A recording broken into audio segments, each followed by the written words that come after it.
Aujourd'hui, nous terminons un peu ces visites des départements et d'administrations qui dépendent du ministère dont j'ai la charge. L'objectif est double. Premièrement, rencontrer les collègues de ces différents départements, les écouter, savoir quels sont les défis auxquels ils sont confrontés, quelles solutions collectives sont possibles, premièrement. Deuxièmement, partager la vision que nous avons pour le ministère de l'Agriculture, de l'élevage et de développement rural. Cette vision est très simple.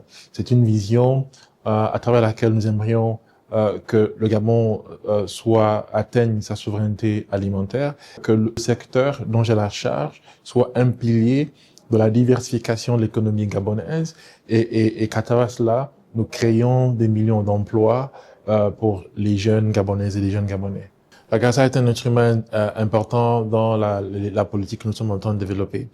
Nous développons les secteurs agro-pastoraux en utilisant une approche chaîne de valeur. Cela veut dire que c'est pas juste la production que nous regardons en amont, mais tout ce qui se passe en aval aussi.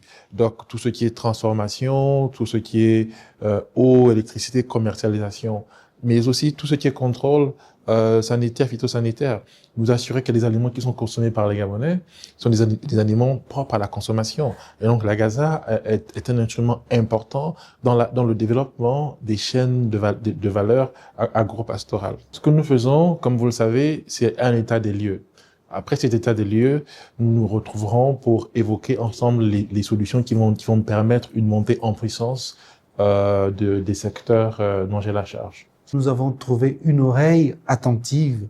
Le ministre s'est vraiment approprié nos problèmes et progressivement, je pense que des solutions vont être trouvées dans la mesure où il nous renvoie également une responsabilité par rapport au rôle central que l'agence va jouer dans le cadre du processus de transformation du secteur agroalimentaire et alimentaire dans notre pays.